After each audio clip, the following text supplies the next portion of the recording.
मांझी साहब, अमर फयाज, मनोज कुमार, अदी शबनम, अदी तमीना मुफ्ती। हेठि मां ॾिसां तो काफ़ी असांजा लिखण पढ़ण जी दुनिया सां ताल्लुक़ रखण वारा दोस्त ऐं नौजवान। यासिर ॻाल्हाइण जो शींहं आहे ऐं कंहिंजी तारीफ़ में वॾा बंद ॿधी सघे पियो। आउं सम्झंदो आहियां त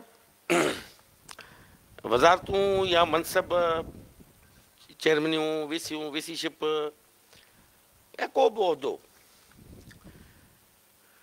इहा माण्हूअ जी बुनियादी ज़िमेवारी आहे,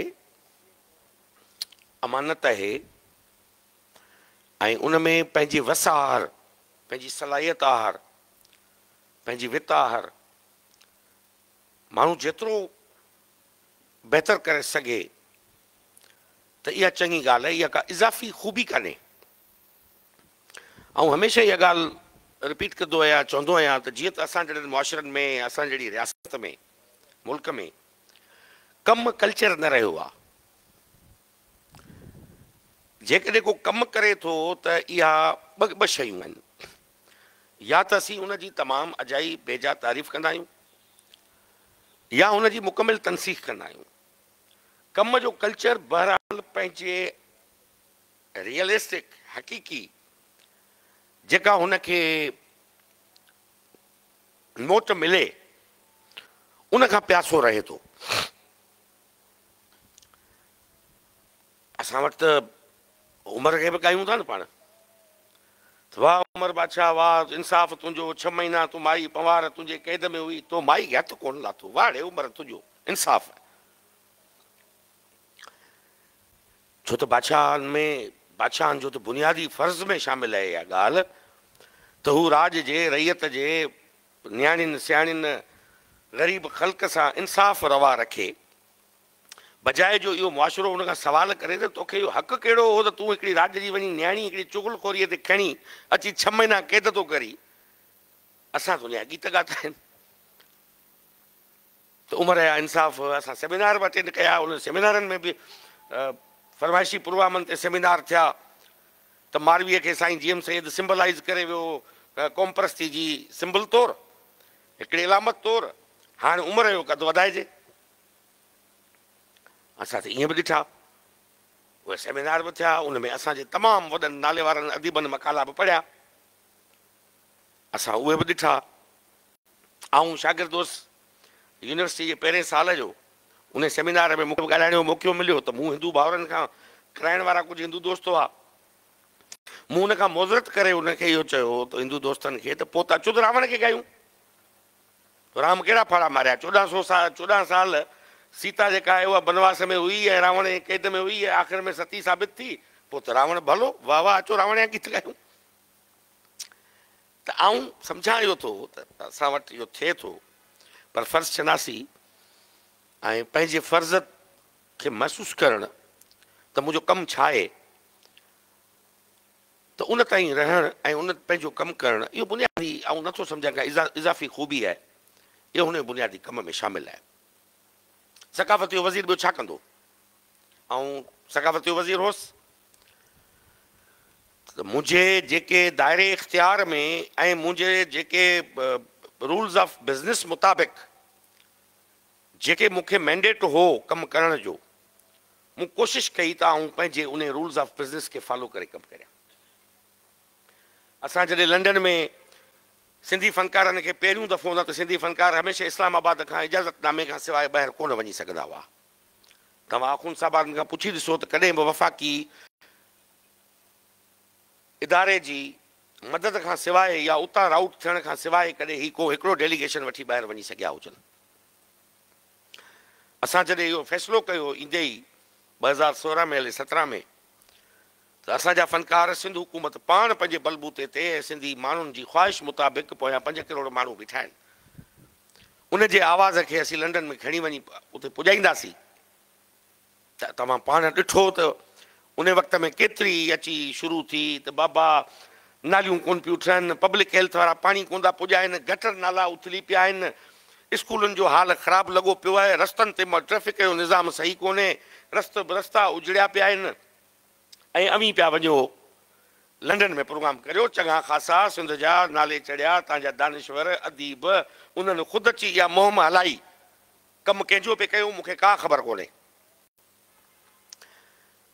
हाणे तव्हां मूंखे ॿुधायो त कॾहिं कंहिं बि मिसाल मज़र उस्ताद वेठो आहे, हिन जे हक़ जा पैसा मां आऊं नाली ठारायां कासिमाबाद में, इहो थी सघे थो?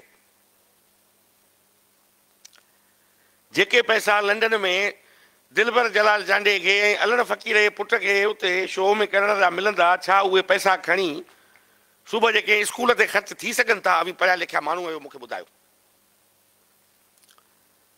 बाबा जेको कमु आहे, जंहिंजो कमु आहे उहो पंहिंजो कमु कंदो।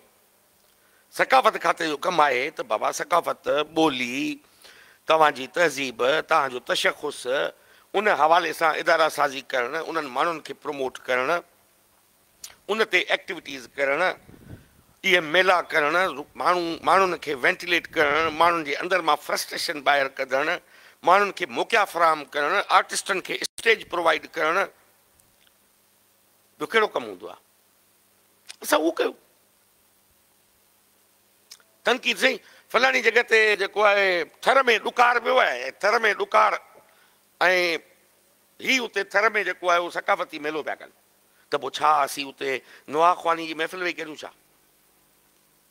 असीं उते आज़ादारी जो बंदोबस्तु करियूं ऐं मातम करायूं त जीअं थर में फितरत जे पारां ॾुकार बि ईंदा रहिया, सदियुनि खां सुकार बि थींदा रहिया, इहे मारूला जहांगीरा क्लाइमेट रेज़िलियंट आहिनि, इहे उनखे मोह ॾींदा रहिया। हिकिड़ो माण्हू तकलीफ़ में हुजे, ॾुख में हुजे, उनखे वञी ख़ुशि कबो, या उनखे चइबो त अञा ताईं भेण तूं खिली वेठो, तोखे रोअणु खपे, उनखे त ख़ुशि कबो। तव्हां कंहिंजे तॾे ते वेंदव, ही पुराणे ज़माने में पैसा ॾेई राजपूत वारींदा हुआ, मां हिनखे रुदालियूं विछियूं हूंदियूं हुयूं, माना 6 महीननि ताईं घर में मंझी हूंदी हुई, रोअणु हूंदो, पिटको लॻो पियो हूंदो, साईं फलाणो रजवाड़े में राजा मरी वियो, धणी पाण कोन रोंदा हुआ, उहे आफ़ीम जूं गोरियूं ठाहे वेठा खाईंदा हुआ, ऐं राज खे चवंदा हुआ रो, अभी रो, छो त घर असांजे में कज़ियो थियो आहे, रोअणु असांजो फर्ज़ु आहे। त आऊं चवां थो हाणे असांखे, आऊं त पहिरें ॾींहुं वठी अबा मूंखे त तनक़ीद आऊं सम्झां थो जेतिरी मूं बर्दाश्त कई आहे, तनक़ीद बि ठीकु आहे, तनक़ीद ज़बरदस्त आहे, तनक़ीद खे आऊं वेलकम करियां थो, पर जेतिरी तज़हीक तनसीख मूं बर्दाश्त कई आहे, इहा मूंखे ख़बर आहे, मूंखे अंदाज़ो आहे, इन करे मूं कॾहिं इन ख़्यालु बि कोन कयो। मूं चयो बाबा वक़्तु पाणे साबित कंदो, किना आहियूं, ख़राबु आहियूं, कमु पंहिंजे हिसे जो कयोसीं न कयोसीं। पंहिंजे दौर में सर्टिफिकेट त इमाम हुसैन अलैहिस्सलाम खे बि कोन मिलियो हो दादा, पंहिंजे दौर में सर्टिफिकेट त कहिड़े माण्हू, मूंखे हिकिड़ो माण्हू ॿुधायो पंहिंजे दौर में कंहिंखे मञियो हुजे, क़दुरु थियो हुजे। असांजी सॼे लॾे शेख अयाज़ जो पंहिंजी हयातीअ में क़दुरु कयो छा? करण वारो कयो, न करण वारो न कंदा। त इन करे आऊं सम्झां थो त कमु करण में माण्हू पहिरीं त डॉक्टर समेत जो चेयरमैन हुजे, कुंभाटी साहिबु वाइस चांसलर हुजे, पहिरीं त पंहिंजे क़ानूनी तौर ते जेके हुनजा इख़्तियारात आहिनि उहे पढ़े त मुंहिंजी बुनियादी फ़राइज़ में कमु कहिड़ो शामिलु आहे। अमर फयाज़ बुढ़ड़े साहिब जो कमु आहे त बाबा हिन स्क्रीन ते पंहिंजी ॿोलीअ जो वाधारो, ॿोलीअ जो बचाव ऐं उन लाइ कमु करणु, ऐं मज़ीद उन ॿोलीअ जे वाधारे लाइ मुख़्तलिफ़ रस्ता कढणु, इहो कमु आहे। हाणे सुबुह जो तनक़ीद थिए त साईं हाणे हीअ वेठा भिटाई पीडिया ठाहिनि ऐं भिट शाह जे में लतीफ़ साईं जे मज़ार जो रस्तो ठीकु कोन्हे, बरसाति में उथलियो थो पवे, त छा अमर फयाज़ भिटाई पीडिया जा पैसा खणी वञी रस्तो ठाराईंदो, म्यूनिसिपल जा कमु कंदो, या हीअ पंहिंजी ॿोली ऐं लतीफ़ जो तहफ़ुज़ वई स्क्रीन ते कंदो? त आऊं चवां थो त इहो सिलसिलो हलंदो रहंदो, ऐं ॿिन्ही क़िस्मनि जा माण्हू मौजूदु आहिनि, वाशिरे में हूंदा आहिनि, पंहिंजो कमु जारी रखणु खपे।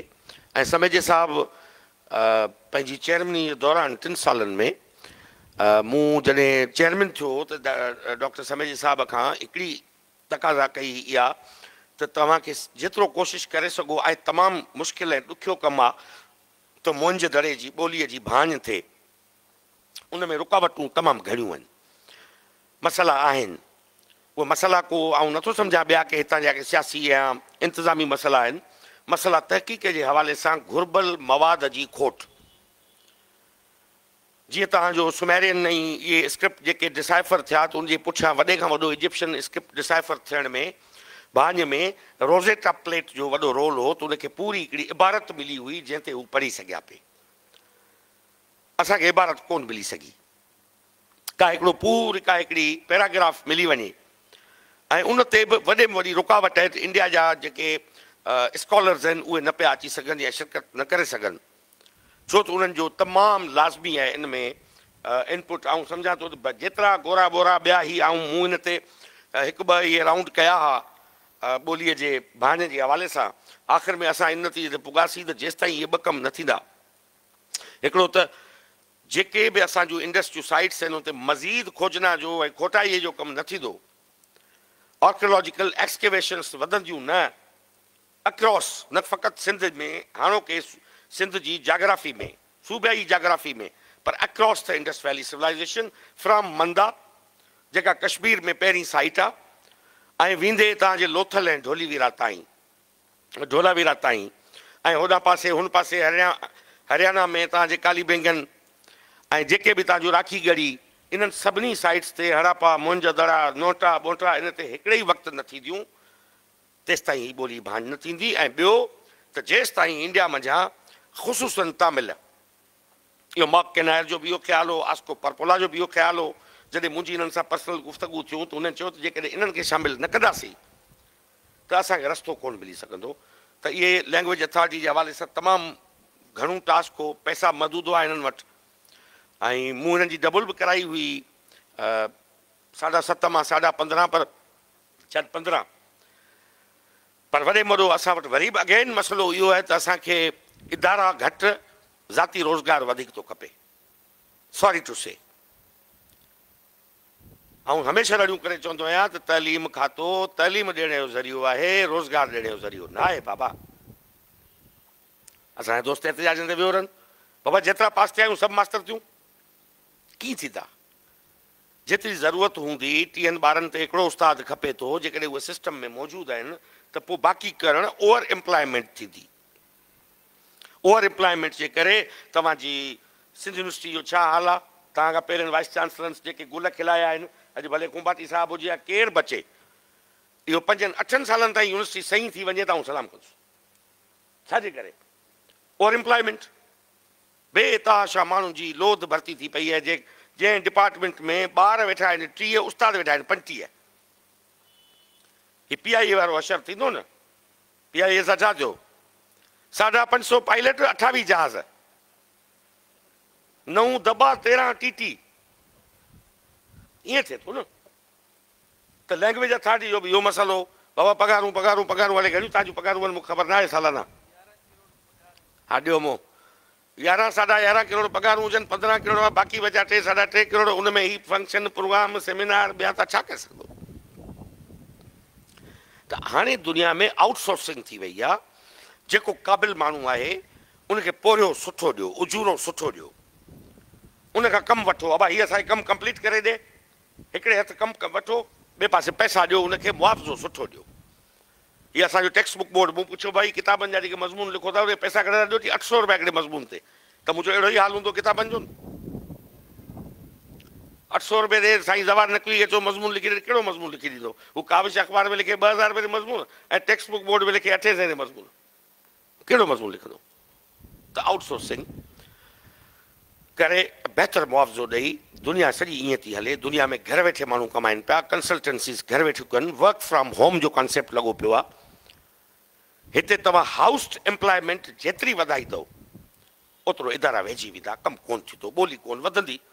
हा जेकॾहिं तव्हांजे सिंधी लैंग्वेज अथॉरिटी या 60-70 मुलाज़िम जेकॾहिं ॿोली बचाए वञनि त पोइ वाह वाह ज़बरदस्त, बाक़ी 6 करोड़ माण्हू चुप करे वेही रहनि, बाबा इहा ॿोली बचाए वेंदा। हे मुमकिन कोन्हे। हिते घणे रुखी कैंपेन खपे।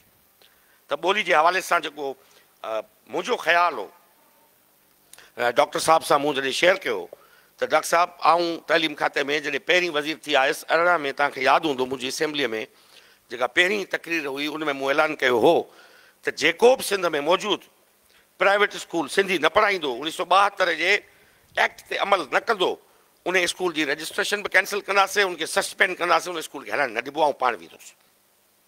उन खां पोइ छा थियो, उस्ताद रखण उन्हनि शुरू कया।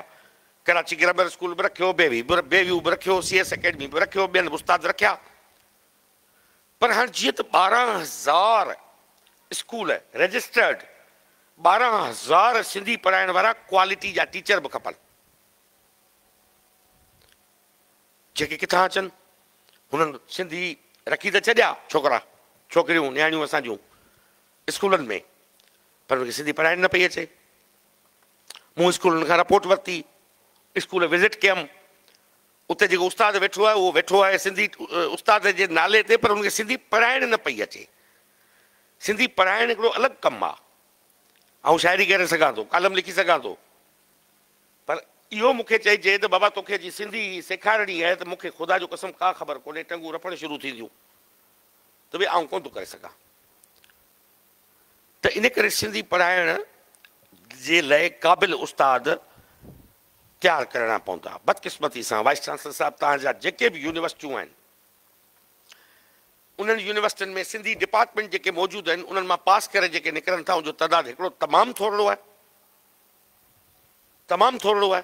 तव्हां 12,000 जी मूंखे ॿुधायो कीअं खपत थींदी क़ाबिल उस्तादनि जी। सवेल मीडिया वारनि दोस्तनि सां मूं इहा ॻाल्हि कई, मूं चयो पढ़ाइण वारा विलिंग छोकिरा छोकिरियूं नौजवान मूंसां राब्तो कनि त असीं स्कूल सिंधी पढ़ाए सघूं था।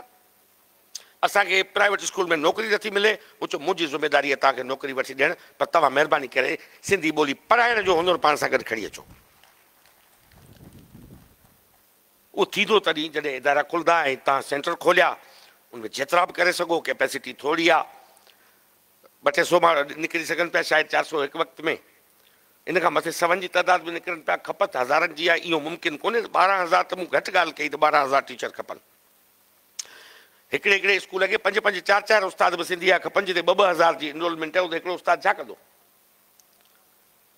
त डिमांड वधीक आहे, सप्लाई साइड वीक आहे, इहा बहितर करणी पवंदी। ऐं लैंग्वेज अथॉरिटी हिकिड़ो इदारो आहे, पर तव्हां जेके बि पढ़िया लिखिया वेठा आहियो, इहो उन्हनि ते बि थिए थो त बी अ बैड कस्टमर। तव्हांजा ॿार पढ़नि था, स्कूल वारे सां बैड कस्टमर थियो, हुनखे चओ त तूं तुंहिंजो उस्ताद तो रखियो आहे, तुंहिंजे उस्ताद खे पढ़ाइणु नथो अचे, मुंहिंजो ॿारु तुंहिंजी स्कूल में दाख़िल आहे, उनखे सिंधी नथी अचे, कंप्लेन लिखो, कंप्लेन मोकिलियो, मूंखे मोकिलियो ज़ाती तौर ते, लिफ़ाफ़े में मोकिलियो, ख़त विझी, उहो पहुचणु खपे त कहिड़ी स्कूल में आहे। तव्हां पाण जॾहिं पुछाणूं करणु शुरू कंदा, तॾहिं तव्हांजी ॿोलीअ सां मुहबत जो अवी इज़हार करे सघंदा, त अमली इज़हार इहो हूंदो। न कंदा हू रखी छॾींदा, को बि झले रस्ते ते वेंदड़ बेरोज़गार छोकिरे खे 10,000 पघार ॾी, बाबा सुबुह जो 4 कलाक अची वञा, स्कूल में वेठो हुजा, ऐं रिकॉर्ड में हूंदो कहिड़ो त बाबा हीअ सिंधी जो उस्ताद मौजूदु आहे। मूं उर्दू लाइ बि इहा ॻाल्हि कई, मूं चयो उर्दू तव्हांजी कोन थी बचे, जेके उर्दू ॻाल्हाइण वारनि दोस्तनि खे, उते बि सूरत हाल इहा आहे, वफ़ाक़ी उर्दू यूनिवर्सिटी घणा प्रोड्यूस पई करे उर्दूअ जा उस्ताद, ख़ैर लॻो पियो आहे। अंजुमन तरक़ी ऐं उर्दू तइलीम खातो उन्हनि खे ॾिए थो ग्रांट, को कमु कोन्हे। मूं ग्रांट बंदि कराई, इन करे न कराई, मूं चयो कमु खणी अचो, तव्हांजो को न को सेंटर ओपन कयो, उन्हनि खे असां लिखियासीं त बाबा तव्हां इहो करियो, जो उर्दू पढ़ाइनि, भले जेको जंहिंजी मदर टंग उर्दू आहे उहो उर्दू पढ़णु चाहे थो भले पढ़े, असीं एतिराज़ कोन था करियूं। सिंधी कंपलसरी आहे, सिंधी हलंदी, सिंधी पढ़णी पवंदी, भले उर्दू पढ़ो। त हाणे इहे सभु मसइला आहिनि, ऐं इन में धणियप पहिरीं ॿोलीअ जे बचाव जी तव्हां पाण खे करणी पवंदी। इदारनि जे मथां तव्हांखे सुठो नक़ाद थी बीहणो पवंदो। गारियूं ॾियण सां कमु कोन थींदो, गारियूं ॾियण सां अॻियां कंहिं ते बि कन ते जूं कोन सुरंदी। तव्हां डॉक्टर समेजे खे, डॉक्टर खुंबाटी खे, सरदार शाह खे, मनोज खे, अमर फयाज़ खे वेठा गारियूं ॾियो, गारियूं ॾियण सां कॾहिं दुनिया में तब्दीली आई आहे छा? उहा तनक़ीद जेका रिलेवेंट हुजे, उहा तनक़ीद जेके हुनजे हीअं में हथ विझे, उहा तनक़ीद जेका हुनजी निंड फिटाए, उहा तनक़ीद जेका हुनखे वधीक ज़िम्मेवार करण लाइ पंहिंजो किरदारु अदा करे, उहा कारगर थींदी। गारियूं ॾियण सां त असीं ख़ुशि थींदा आहियूं। जेको बि कमचोर माण्हू हूंदो, उनजी सभ खां यादि रखी छॾियो, आसानी सां जान छुटे थी गारियूं ॾियण सां, यादि रखी छॾियो। मोला मींहं वसा त कूड़ा छुटनि कम खां, बाबा गाड़ियूं ॾेई छॾियो, हाणे ख़तमु। तव्हां हिकिड़ो त पंहिंजो केस ई वीक करे छॾियो। तव्हां हिकिड़े गैर मुहज़िब ऐं गैर इख़लाक़ी अंदाज़ में ॿिए माण्हूअ ते गुफ़्तगू कई, तव्हां पंहिंजो केस बि विञाए छॾियो ऐं अॻे माण्हूअ जी सिहत ते टके जो असरु ज़रूरु कोन्हे। तंहिंजे करे अवी थियो इदारनि जी ओनरशिप त ई करियो, स्कूलनि जी ओनरशिप कयो। हितां स्कूलनि में न बची ॿोली किथां बचंदी? 45 लख 40 खां 45 लख ॿार तव्हांजा प्राइवेट स्कूलनि में पढ़नि पिया। सरकारी स्कूल में त साॻिया आहिनि उस्ताद, पढ़ाइनि बि था सुठा उस्ताद क़ाबिल। ही 93,000 उस्ताद रिक्रूट थिया, इन में प्राइवेट स्कूलूं वीरान थियूं। प्राइवेट स्कूलनि जा सुठा उस्ताद सभु सरकारी पासे अची विया। पर प्राइवेट स्कूलनि में तव्हांजा 40 खां 45 लख ॿार पढ़े पियो। ये यादि रखो, जेकॾहिं उनखे सिंधी उन जे हथ मां निकिरी वई, तव्हां पाण मुस्तक़बिल सम्झी सघो था त ॿोली जो किथे बीठल हूंदो। सो डॉक्टर समेज साहब जेके कुझु मुतालबा बि रखिया मुंहिंजे ख़्याल में, उनखे जेकॾहिं रिकैप कयूं ईअं त तव्हां मूंखे लिखत में जेके बि तव्हांजा आहिनि मूंखे ॾियो, ऐं उन ते आउं यकीनन आउं कंदुसि। ऐं ग्रांट बि तव्हांजी मंज़ूरु कयूं था, पर तव्हां इहो पाण पिया चओ 5 तारीख़ ते बिस्तरो ॿधी वञो पिया जा।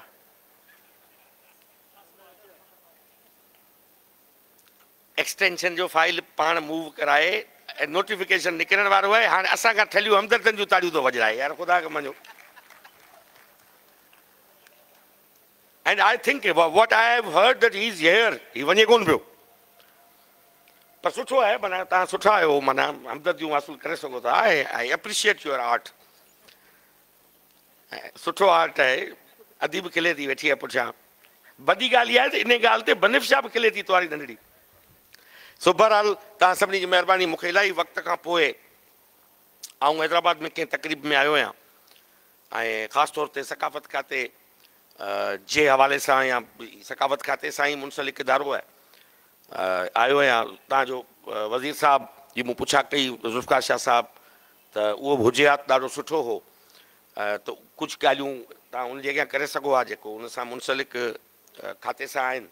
अमर फयाज़ छा पियो करे उहो बि ॿुधी सघे हा, पर मसरूफ़ियत हूंदो किथे न ईंदो, पर इज़ डूइंग वेल ऐं सुठो कमु करे पियो। उन जी नियत बि आहे कमु करण जी। वधीक तव्हां सभु पंहिंजनि इदारनि जी मालिकी पाण कजो, इदारा तॾहिं बचंदा। बाक़ी हिकिड़े के माण्हू मां तवको रखणु ऐं घरां वेही तीर हलाइण सां ऐं नथो सम्झां त को घुरबल नतीजा असांखे हासिलु थी था। तव्हां सभिनी जी महिरबानी। वॾी महिरबानी साईं सैयद सरदारुल शाह साहब, सूबाई वज़ीर तालीम ऐं मादनी वसीला। हमेशह तव्हां उत्साह जो बाइस रहिया आहियो। तव्हांजा लफ़्ज़, तव्हांजा कलमात ऐं इन सोर्स ऑफ इंस्पायरेशन रहण जी महिरबानी। हमेशह चाहींदासूं तव्हां असांजो उत्साह रहो। ऐं तव्हांजे इन्हनि ख़ूबसूरत लफ़्ज़नि सां अॼोकी तक़रीब अख़्तिताम ते पहुचे थी। मां सभिनी दोस्तनि खे गुज़ारिश कंदुसि त असांजे सेंट्रल लॉन में जेको विचों बाग़ीचो आहे उते सांझांदे जो इंतज़ामु आहे, राति जी मानी जो इंतज़ामु आहे। तव्हां सां गॾु मानी खाइजो ऐं उनखां पोइ तव्हां वञिजो। तव्हां सभिनी दोस्तनि जी आमद जी वॾी वॾी महिरबानी।